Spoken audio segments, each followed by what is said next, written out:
आजकल पेरेंट्स अपने बच्चों की स्टडी के हवाले से बहुत कॉन्शियस रहते हैं। वो अक्सर इस बात को लेकर कंफ्यूज रहते हैं कि पता नहीं उनके बच्चों के लिए कौन सा स्कूल बेहतर होगा।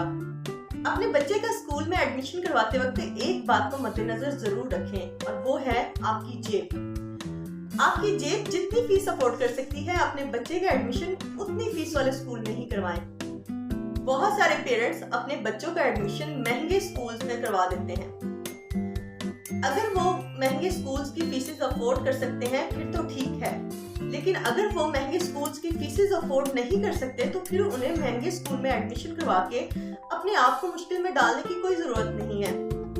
जो लोग खुद को मुश्किल में डाल के अपने बच्चे का एडमिशन महंगे स्कूल में करवाते हैं, उनमें से अक्सर पेरेंट्स एजुकेशन सिस्टम से नावाकिफ होते हैं। उन्हें लगता है कि उनके सारे मसाइल 10-15 हजार फीस पे करने से सॉल्व हो जाएंगे।